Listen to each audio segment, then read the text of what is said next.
Wonder, curiosity, connection. Where will your adventures take you? I'm Dr. Diane, and thank you for joining me on today's episode of Adventures in Learning.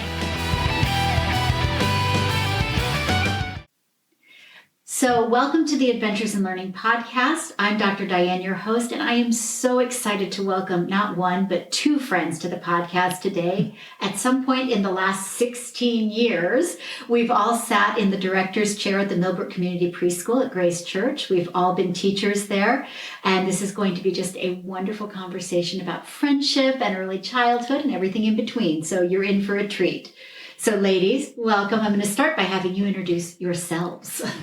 So, I'm Deborah Kokonis, and I'm so grateful to be here with Maureen and you, Diane. I recently retired from the preschool after 5 years as director, and another, how many? Maybe 8 years? You were teaching for 8 years, right? So I was there, 13, 14 years. And I started when my son was in preschool there. Diane brought me on board, and here we are today, all these years later. And hello, I'm Maureen Sarma, and I had the daunting honor of stepping into Diane's shoes when she stepped back from directorship of Millbrook Community Preschool. In what year, Diane? I don't think in linear terms. Please remind me. When did you leave? When did I start? How long did I go? It was 9 years Deborah, ago. There you go.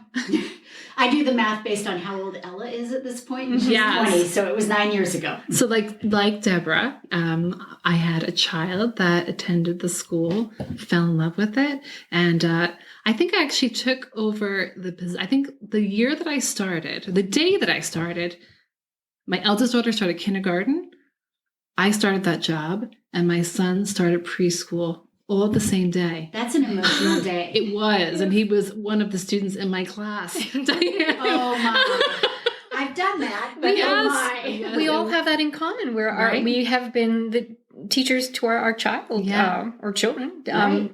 And I think they're better for it. Yes. Well, and I think that's one of the things that makes the preschool stand out is it's that sense of family. Yes. That sense of connection and belonging, and then that sense that they're capable of so much more than we think they are. Mm-hmm. Agree. So I'm going to start by saying, what brought you to the preschool in the first place? You guys both kind of alluded that it was your children initially, but how did you wind up at Millbrook Community Preschool? I can tell you, I had been living in Ireland. I'd been living and working over there for many years. And I had moved back to New York, my home, with a young child, and was living over in a place called Hyde Park, upstate New York. And my husband and I were caretaking for a farm. It was sort of an interim thing as we were getting settled back in the area. And when it came time for me to look for a preschool, I was pottering around the village of Millbrook. My parents lived just outside it. And I bumped into this mother in the library, and she was just talking up Millbrook Community Preschool. And she said, it's just across the road. I can walk you over if you want. I think it's like their last day of school. So I did. I dutifully followed her with my daughter in hand. And I was just so thrilled by what I saw, because it was your last week of school and you were having a water day in the playground. And there were buckets of water and sponges and paddling pools. And the teachers were playing with the kids, and everybody was so deliriously happy. And then I was introduced to this lovely, energetic little thing, Diane Schnorr, who took me on a whirlwind tour of the preschool and just said, "Are you available Mondays, Wednesdays, and Fridays in the fall?" And that was it. I didn't look at anything else. I just fell in love with what was so clearly a nurturing, natural environment for children. It was just a no-brainer for me. I still remember that day. Do you because really? I remember Amber. Like, Aww. I remember baby Amber when she Yes. walked in, and how just excited she was to be there. She was. Do you know what she said, Diane? This is just the most insulting thing, right? Because I had dedicated the first couple of years of her childhood to her. Of course. And I remember the first day I had asked my husband to take the day off work, and we drove into the parking lot, and I was prepared for like this deluge of emotion. And this little voice says from the back of the car, don't come in. It's my place. And I said, what? This is about me as well. This is a day for both of us. Mommy's going to walk you to the door. Oh, no, she said. Please, just leave me in the parking lot. This is my place. And she walked through that door, and she didn't so much as wave back. And that has been her ever since. I was going to say, forging on. That is her. You know who they are from the beginning. Absolutely. Yep. Exactly. What about you? Right. Deb? So I had moved to New York from Massachusetts, where I had been teaching after school programs for years and doing theater. And we moved here when my son was born. And I had not worked for the first 3 years of his life. I brought him to preschool. Also remember my visit to the school when it was circle time, and Ella was a student then. And I remember you showing she was doing a share, and it was a photograph of her in a production of Annie, and you were in it as well. And I thought, these are my people. Yeah. And then watching the children do the jump up and down, and seeing them each have a moment where they shone. Yes. And I just loved that. Yeah. And my son, he was a student there as a 3-year-old.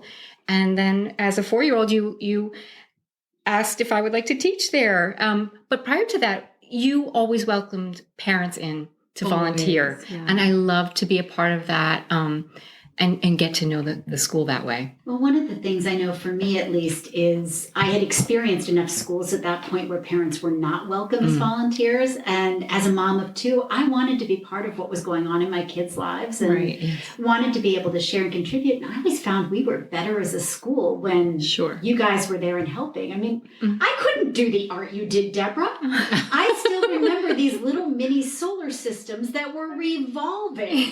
Like, she literally made, for those, you can't see this, it's not a visual, but there were these solar systems where there was the sun in the middle, and they made clay planets that literally revolved around the sun on like little wires. And these are 3- and 4-year-olds who were making these, but they could tell you what the planets were, and they knew exactly what their order was.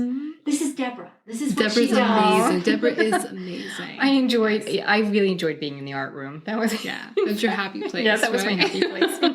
Well, your happy place, I think, was the art room. For me, it was always the connection with literature and science. Like, I loved being able to, even before STEM and STEAM were cool, I loved being able to build those links between books.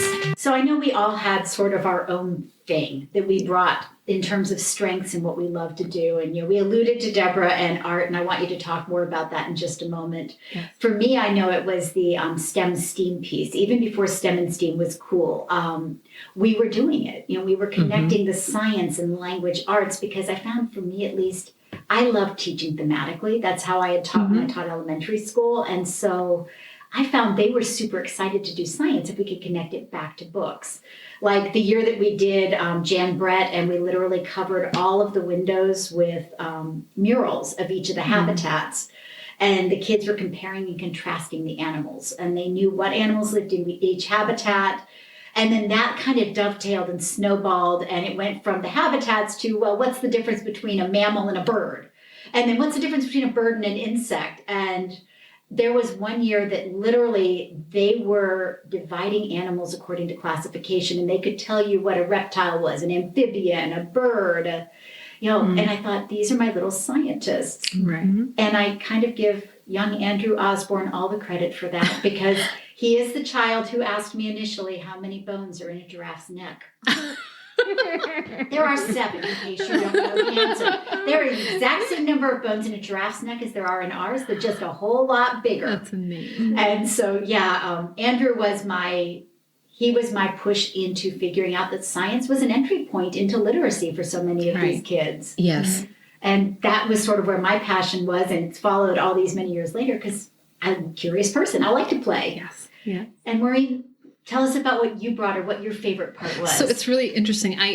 When I started in the school, what I had a really hard time doing, actually, Diane, was stepping into your shoes. And it took me a year or so to really accept that I couldn't do that I had to forge my own path. And it's a daunting thing to step into a position of public scrutiny, right? And I had been shying away from that for a number of years. I had worked for the Department of Education and Science in Ireland for many years before I moved back to the US, but I had indulged being at home as a stay-at-home parent for 7 years before you whispered, what was it you used to do in Ireland? Because I'm thinking of moving and I think you might be a good fit for this school, right? We started our conversation and you groomed me then for the next couple of weeks for this job.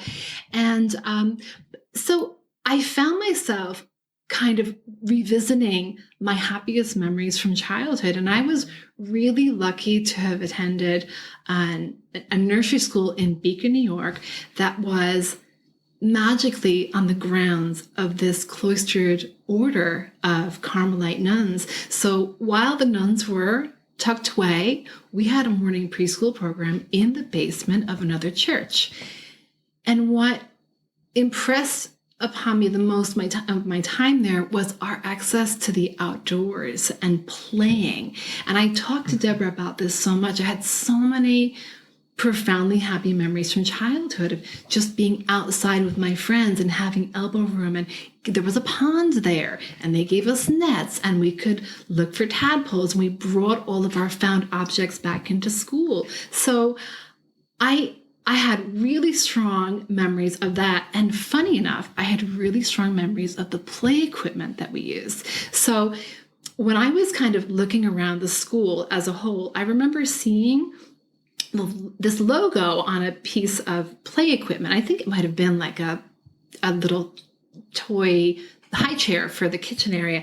And I remembered that logo as a child. I remember sitting on these little trucks and scooting around the school and being so blissfully happy. And that kind of led us on this journey of Deborah. We were very fortunate in that we had this amazing opportunity to renovate the space. And we said, let's try and figure out a way to support this idea of the environment as another teacher, right? Mm-hmm. So we actually, as you know, we took a lot out of the school. We gutted and we rebuilt and we took down walls to give kids more space to play. I love that. Instinctively, right? And I think that from that it was a reimagining of what it meant to be a child in a first learning setting. From that, I believe that the STEM stuff flowed so easily because we were then, once we had redone our space, we then thought about how we would connect that outdoor program. And that's where Deborah stepped in and then just took the school in another, wonderful direction in terms of nature-based play. Well, that's what my happiest memories for school-wise were. I didn't go to a public kindergarten class. I went to 4 Acres Country Day School, which was in a small town in Massachusetts. There was nothing around it. It was on an old farm, and the school was in a little house. Yeah, and we were outdoor. I remember the joy of being outdoors, meadow and doing a maypole dance around and just exploring birds' nests. And it was not a classroom. Mm-hmm. And as a child, also, I think I've heard you mention this in previous podcasts. Our youth was about being outdoors and playing freely. Yes. And those are the happy memories. Those are the times of exploration and learning. And so Millbrook Community Preschool is on the beautiful grounds of Grace Church, and we have an exceptional outdoor area. And that I wanted to make the most of that. Right? Yeah. I think I always love the idea of like science and nature in the classroom, and we always indulge that, and we always indulge children's interests. I remember one day it was raining, and this was my first year there, and one of the students said, "Can we go out and look for worms?" And I said, "Yes, of course. Let's go go out and look for worms. And there is so much to learn. I mean, you're learning about the water cycle. Just by standing outside, you're seeing water run into the drains. You're seeing it drip off the trees. You're seeing plants nourish. You're seeing little critters bubble up from deep within the earth. Like, in a way, you don't need to teach that. The environment is teaching, right? You're just standing by and holding the child's hand and discovering it together, rediscovering for yourself and watching them discover. And I think you just hit on something really powerful that you're discovering together. And I think that the best teaching happens when we're working alongside. There's some guided scaffolding, but you're also following the child's lead and you're allowing them to discover and to be creative problem solvers. Yes.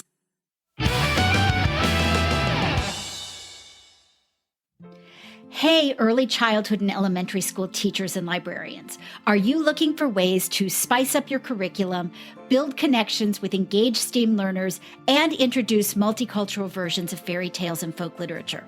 If so, head over to drdianeadventures.com and check out our on-demand virtual course. Beyond Ever After STEAM on-demand virtual course allows you to work at your own pace and learn how to build these STEM-STEAM connections through multicultural fairy tales and folk literature. You'll receive professional development credits after you complete this high-energy 3-hour on-demand course produced with Steve Spangler, Inc. As a bonus, you're going to receive a PDF that's filled with curriculum connections and program ideas you can put to work immediately in your early childhood, elementary, or library setting. Discounts are available for group purchases, plus you get special pricing when you purchase it as part of a regular professional development workshop.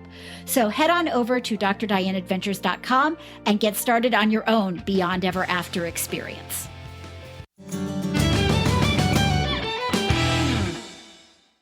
You know, what is preschool really for, right? What is it? It's a time, I think, to learn emotional self-regulation. That is the thing that makes you successful in school. It's the time to learn to connect and to share and to listen and to appreciate.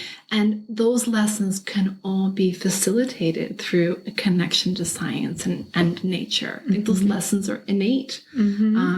And then again, like, you know, you're talking about connecting back to literacy. We did actually make a designated library in the school. You know, that was just one of the happiest things that we did, right? We always wanted a place in our school for books to live permanently, carpet, cozy armchairs for children. And I think that all just comes together when you just look at how children play and learn and follow that. Before we redesigned our school, we just watched how they played. Yes. That's perfect. We watched. Where are they going? What do they, well, let's design everything around the way that they play.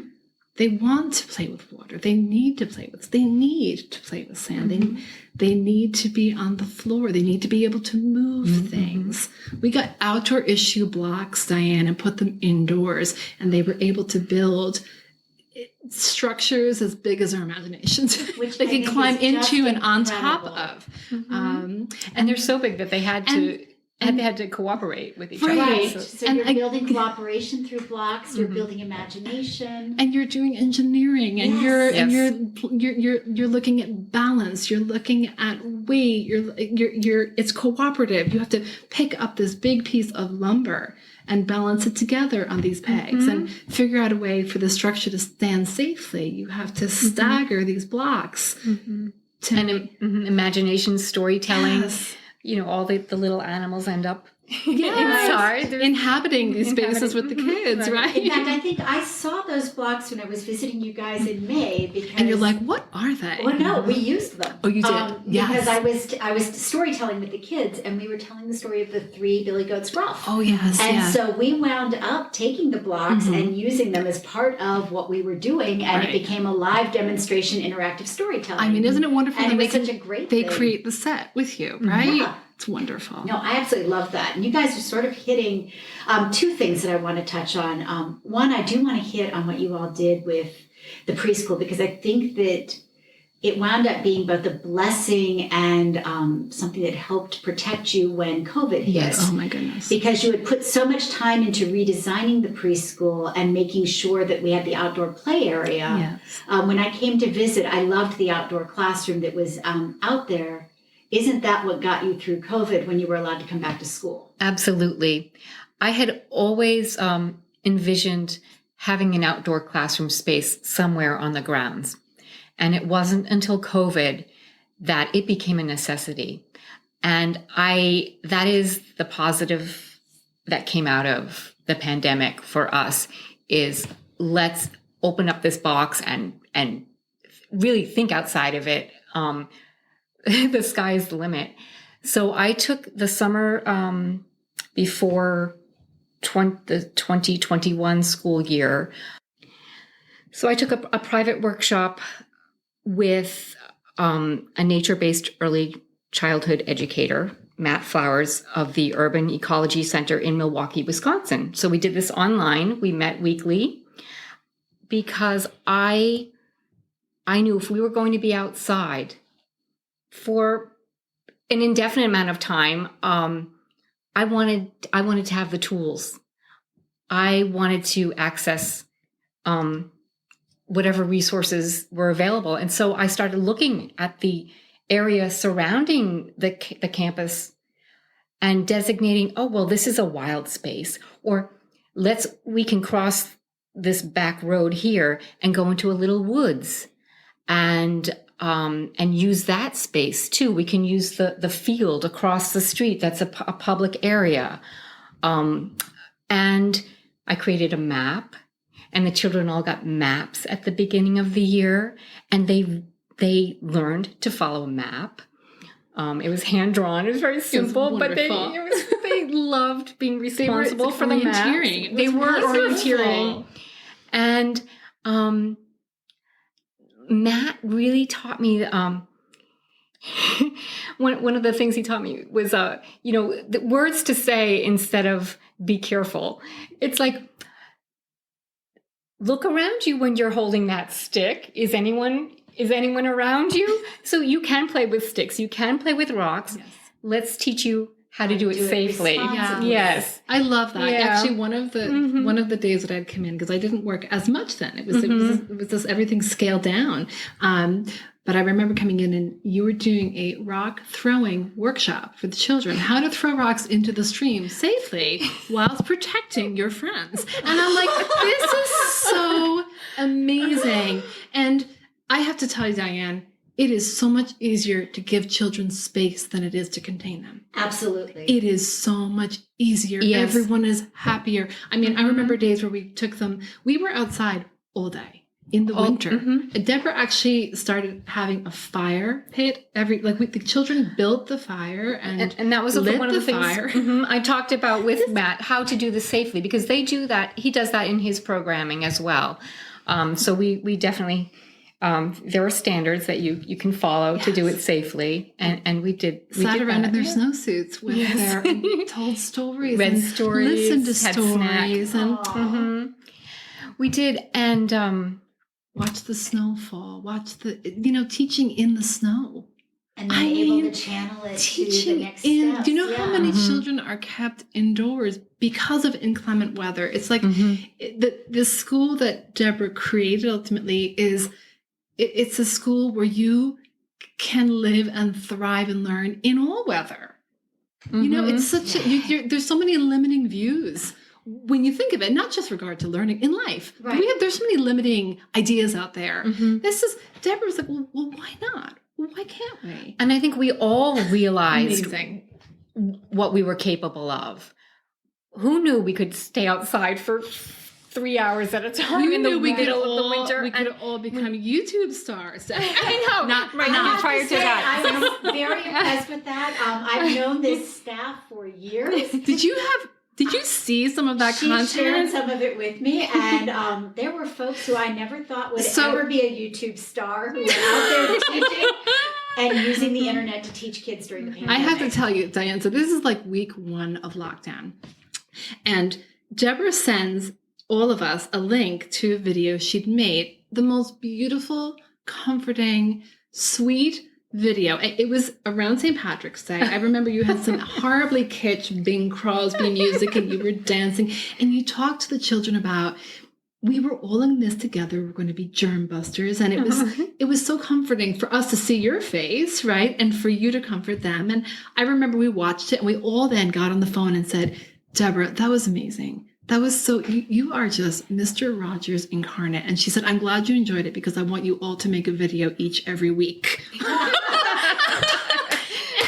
And we did it. And you did it. We did it. And I was so proud. Yes. We had so much. I mean, listen, you can ask varying members of our staff how much they enjoyed it. But for me, it was just another opportunity to like look at this natural environment as something that we can share with kids and connect. We connected. Yes. The families would videos respond outside. with their own videos to us goodness. and show us what their children were doing at home. And it was interactive. It became interactive.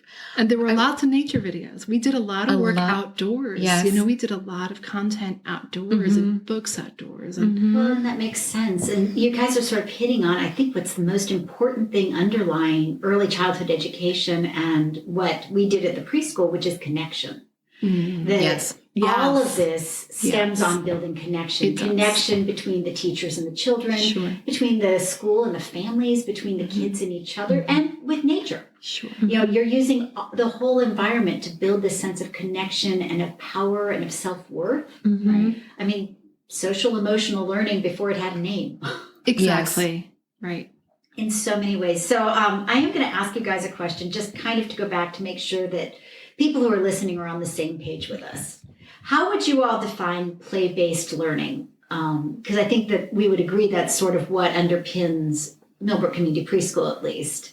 How would we define that for somebody who is just getting started or looking at different early childhood opportunities? How would we define play? I would say giving children tools, opportunity, and support, and watching what they do with those. Yes. Right? Because children play. That's what they do naturally. They actually don't naturally take instruction, in my experience. They take a little bit of it.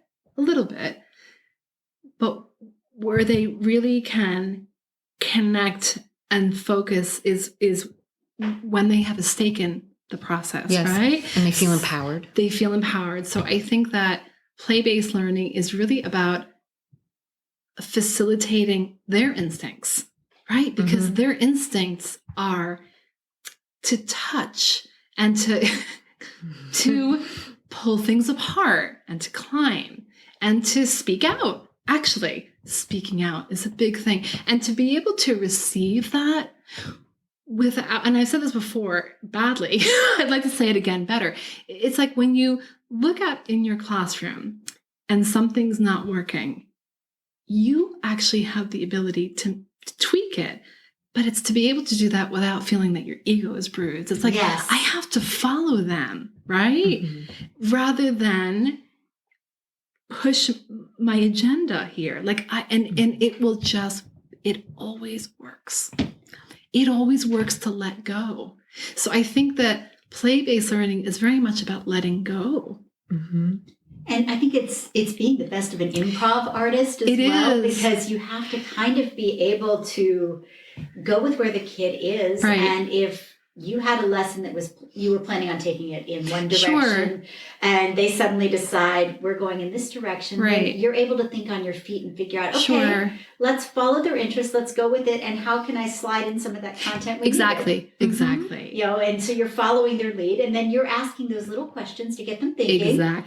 Providing the statements to sort of put some wrapper around it. But you're going with where their interests are, and they're going to remember. And looking how they look. And I remember, like, children look down. Like, we're looking, they see so much more than we do when they look down. I remember, I have a very good friend she has held on to some of these really beautiful instincts from childhood. So when we go for a walk together, she's looking down. You know, you have the peepers in the trees. You sit outside on a summer evening and you're like, you marvel at how beautiful it is. I remember walking with her one day and she said, oh, there's a peeper. And she picked it up. And a peeper is this little gray frog that's the size of your fingernail. And I said, Elena, I have never seen one before. And she said, well, there's another one right there by your shoe. Right? They're everywhere. You just have to look. And I think it's like that with kids, like sort of honoring where their curiosity goes, never making them feel ashamed from going off track, because actually the track they put you on could be the most illuminating and beautiful and joyful one you could hop on. That's play-based learning. It's so much more than like, it is the environment, of course. It's for me, it's having access to water. It's having access, like I said, to sand. It's being able to go to the easel and paint without having to ask permission. It's being able to move freely.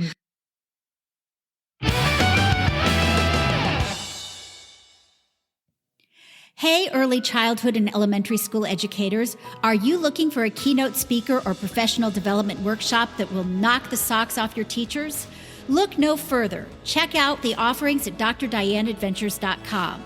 We offer half and full day professional development workshops that will help you learn how to build connections between multicultural picture books, authentic STEAM experiences, and your curriculum.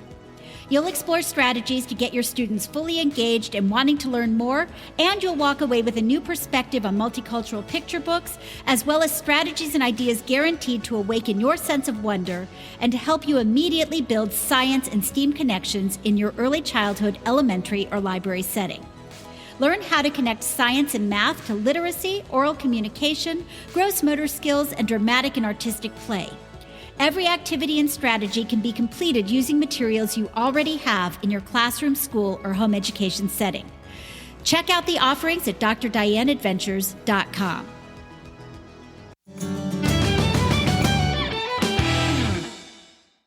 You know, it really does. We are free. We are so good at what we do. We are a decorated preschool. Yes. Others have seen what we do. But we don't have to enforce strict transitions. We are able to move more at their pace. We're able to honor where they are emotionally in a moment. We can meet them where they need to be met. That's all play. Yeah. It's all good. I agree. So I'm going to ask you guys to think about one of your favorite teachable moments or your favorite lessons over the years. Either something you did or something you observed. But just think back for a moment, because there's some rich experience here, and I think it would be good to share some of those stories and those things. One of my happiest, this is so simple, right? So we're on the grounds of this church, and the children hear the bells, right? They hear the bells. They're on an automated chiming system, right? But there actually is a bell in the bell tower.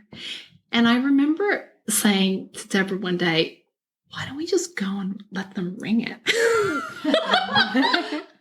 And we walked over and we found the rope and we let them line up. And I can't tell you how happy they were and how happy we were. I mean, they were being lifted up by the weight of the bell. No? Yes. And the teachers had to get in line and they had to pull it. I'll never forget the priest, Father Matt, come in and saying, what is going on? And we just all burst out laughing. And he burst out laughing ultimately. And he just recognizes there's so much in front of us, right? And those children still talk about that. I think the kids talk about. They do. Do you remember, Miss Maureen, do you remember when you let us ring the church bell? Such a big sound for such a little person to make. Isn't it wonderful to feel powerful? Right? I think that's it. I feel like every day there was some amazing teachable moment. There's so many. But I love that because we were in the village, we could physically connect ideas about community with these children by going on a walk, meeting the people in our neighborhood, helping out at the food pantry across the street. Yeah. Really hands-on stuff. And that feeling of, that's how Millbrook Community Preschool, that is what, that is our first lesson, is that we are part of a community. Yes. Our school is a community. We're part of the community at Grace Church. And then we're part of the community in the village of Millbrook and beyond. And our families are too. Yes. And these are the people that we see in our neighborhood, right? Absolutely. And getting to know them. I love. When I remember with those field trips, they would lead into the play centers as well. We would write letters that would go to senior citizens, and we would take them down to the post office. And Miss Maureen, who worked at the post office, would show the kids where their letter was going. And then she would come up and she would actually sit and do circle time with the kids. And she would talk about what she did at the post office. And then they would have, as part of their stations, they would pretend to be post office workers for a while. And then there was another time that we had a mom who worked at the fire department. And so we would go down to the fire department or they'd come to us and they'd get to sit in the fire engines and they'd get to learn all about fire safety. And, we were able to use all of those things, the bank, the dentist. I felt so lucky as a parent being able to go on those field trips with you. And we continued to do it. They were so much fun. We had a zoo. We had a zoo. Yes. And the zookeeper, Dr. T, would come out every year with the animals, and then we would finish up the year at the Millbrook Zoo. And what a great way for the kids to finish up that year of learning about animals by seeing how a zookeeper and his staff take care of them behind the scenes. Yes. That was wonderful. I mean, there were so many just incredible moments like that. Although I think for me, there were all the big moments. And for me, I think the things I remember now as I look back are the small ones. They're the little things like watching the children take the sensory table and build an Arctic scene and play with the animals and be able to teach each other about where the different animals went. I can still envision kids in the Block Center building mechanical dragons out of the big boxes. I remember the year that the preschool flooded and we had to move over. I've never seen a woman move as fast as Diane Schnorr emptying out a preschool. I have to tell you, though, the year we flooded and we moved into the rectory for 2 months while they fixed the basement was probably one of my very favorite moments at the preschool. Yeah, it was so cozy. I loved teaching in the rectory. It was a different way to do it. It happened to be our dinosaur unit. And so I have these fond memories of filling that poor rectory with sand tables and we had a paleontology pit. We had a point that we literally measured from the kitchen all the way around out the back door to show how big an apatosaurus was and wouldn't apatosaurus fit on the first floor of the rectory. I mean, I just remember that was sort of, we learned to go with the flow and use what we were given, and the kids did great with that. Exactly. And the other thing I really loved about what we did is we're talking about all these wonderful play-based things and following the child's lead. But I know based on the PALS testing that we did every year that our kids entered kindergarten able to read. When they went to kindergarten, the bulk of our kids knew their letters. They knew their sounds. They had phonemic awareness. They had concept of word. And it wasn't done by doing this very strict, let's write an A, let's read an A. It was incorporating it into what we were doing and then playing with the letters and sounds during circle time and connecting it to their play and to everything else we were doing. And I thought that's a powerful lesson that you can have it all. You can have the academic piece, and I'm putting that in quotes, but you can have the academic preschool readiness, the piece where you learn your letters, you learn your sounds, married happily to the exploration and the play. Agree. And but it's got to be done in a very intentional way, I think. So I want to kind of leave the conversation with a couple of other thoughts. I love to ask my guests what your favorite picture book was when you were a child, but I'm going to caveat that because you guys are early child educators. I want your favorite picture book when you were a child, but I also want a favorite picture book that you've either discovered reading to your own children or working at the preschool that you love to use. Oh, good one. Right. So this is unconventional. So Diane, you may remember that my father is from Kerala. He's a Hindu from the south of India. So as a child, my favorite books were actually these incredibly violent comics of the Bhagavad Gita. So it was the epic cycles, right? So they were these wonderful stories, pictorial stories for children of the great epics So I loved them. Mm-hmm. Having said that, I was also so fond of my golden books, and buried within them were all the beautiful ones like the Margaret Wise Brown. I love Scuppers. Charlotte Zolotow, beautiful, beautiful picture books. They're probably considered antiquated in many ways now, but I have such a fondness for them. And so those would be my childhood books. Now, school. I've been pigeonholed, Diane. I am the pigeon woman at the preschool now. I have been typecast as a teacher who only and exclusively reads Don't Let the Pigeon on the Bus, Mo Willems. I had discovered Mo, with my own children, but that book in particular is just a favorite of the kids, and the teachers love to have me read that in character. Love we Mo Willems. request it. I love the humor. I love the simplicity, and it's. So when you guys do Don't Let the Pigeon Drive the Bus, are there extensions that are added on to the story? We just let it be for what it is. I don't think that there are. I think we pull that one out for just pure pleasure. And I think that is the objective in that moment, is to laugh. And I think that that's okay.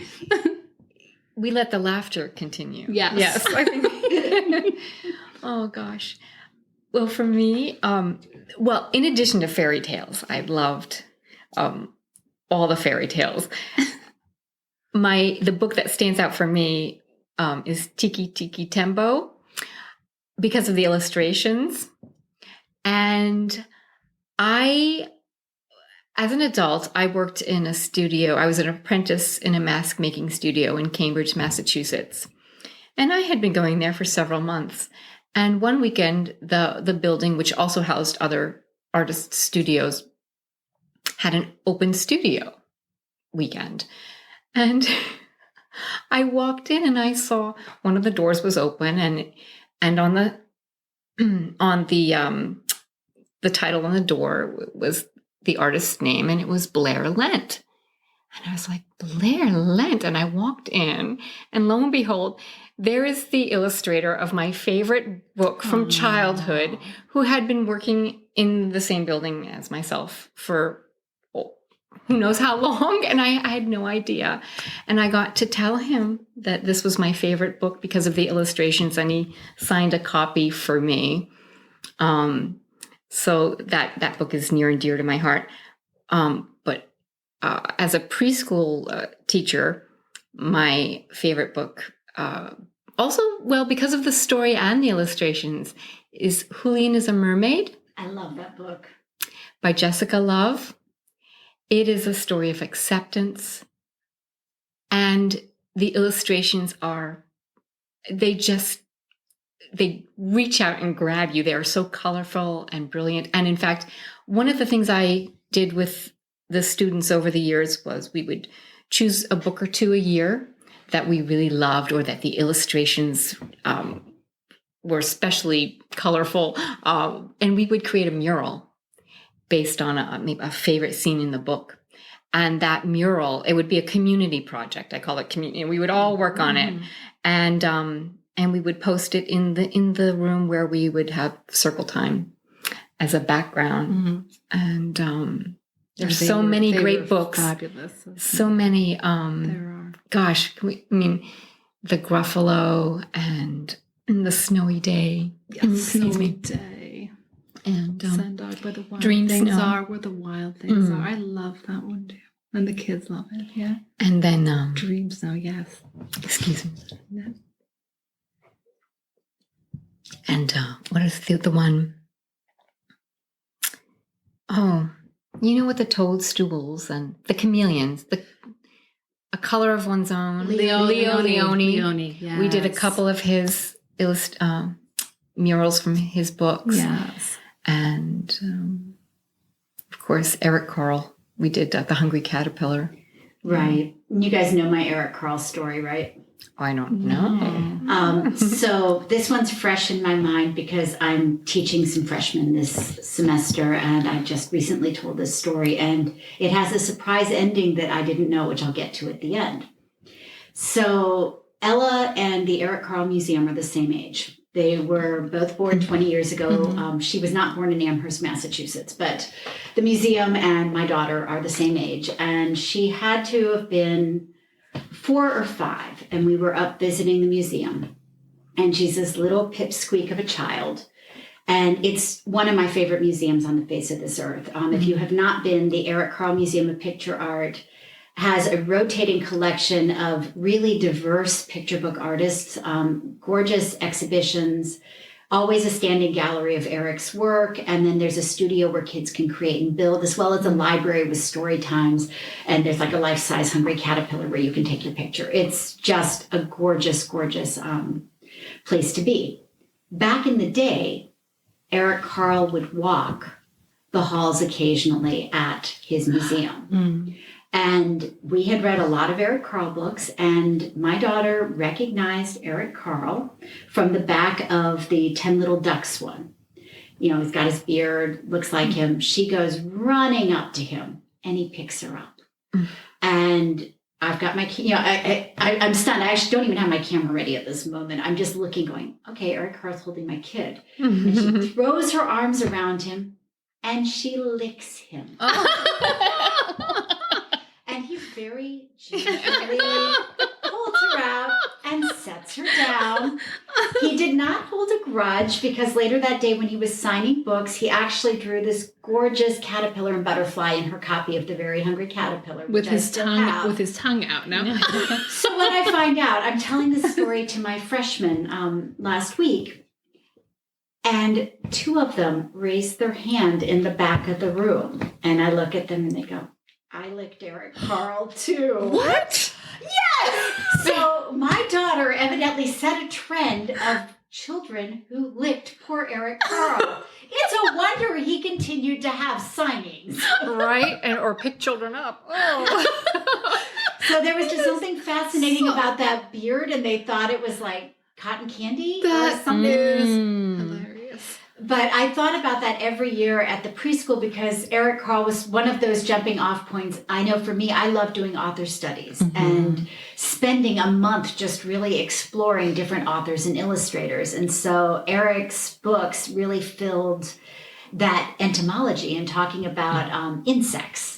And so we would compare and contrast the different insects. You know, we'd do the grouchy ladybug, we'd do the very quiet beetle, the hungry caterpillar. I remember the kids working collaboratively to do the giant caterpillar that somebody would get to take home at graduation. But I always thought about that story when we were doing it, just because it was my daughter. That is a surprise ending. That is something. So, yeah, that is a poor man. So I guess the very last question I want to leave us with is, as you're thinking about adventures in learning and preschool, what are your hopes for early childhood education for the future? Oh, that's a big question, Diane. I like big questions. It's a big question.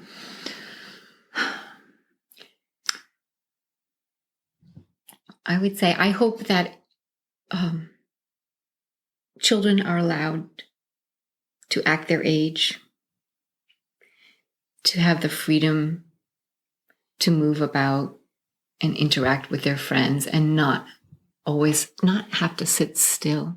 Be okay to move and dance, and be supported by and respected by the adults around them always.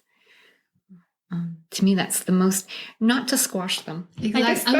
I think terrible, but to not to snuff out their fire, right? So, something I'm always conscious of, and I try to be conscious of it as a parent. I think it was probably better as a teacher, is just, we are a people under incredible pressure from it. I don't think it's ever been, more pronounced than it is right now. And childhood is such a tender time. I remember my incredibly wise father telling me that his mother once said that adults are children's worst enemies. They can be. And taking that and really contemplating how precious this time is. So before you interact with a young, innocent child, to check anything that's burdening you at the door. And never to make a child feel ashamed for, as you're saying, acting their age. For a silly thought or comment, things that we perceive as trivial or irrelevant. I think that not to shame children, I think just not to quench that fire, because when their spirit is left intact, then they can flourish, right? We want them to flourish. We don't want them to survive. We want them to soar. And I hope for me that as we look at early childhood, we respect those who are in early childhood because they are superheroes in so many ways. It's one of the hardest jobs out there, and it's one of the most glorious as well. Yes. And I would say within that, to respect the child and to realize that you've got this wonderful opportunity in all that you're sharing. Whether it's the books, whether it's the activities, whether it's the play, you've got this wonderful opportunity to open worlds and to build empathy from the ground up, to build respect for cultural differences, and to celebrate that diversity. I mean, I think preschool, that's the place that it starts. We build that empathy in preschool, right, and it carries through for a lifetime. It does. The lessons learned in preschool are lifetime lessons. Including the friendships, Absolutely. Those connections. Yeah. And it's just such a valuable thing. So, it is. But I've said we all have like a moral obligation to get it right. Anybody who has a stake in this field, we need to get it right. We need to reflect on our own practice and be okay with, not having done great, but do better tomorrow. Just really strive and support each other. To lift each other lift up. your colleagues up. I think that's so important. I will say, I just want to give a shout out to families and that I've met through the preschool for really caring so much for their children and respecting us as teachers. That's especially the past couple of years since the pandemic. I've heard from every parent that they just wanted their child to play at school, which is, with their peers. And they see the value in that. I mean, they know that they're learning because we're providing a rich environment for that. That's a given, right? We prove that every day, but they see the value in how they interact with the subject matter or whatever it is that we're offering them and with each other. Yeah. All right. So I said, Maureen and Deborah, it has been such a delight to have you on today's episode of Adventures in Learning. I feel like I've gotten some soul medicine today as we've talked about what makes early childhood work.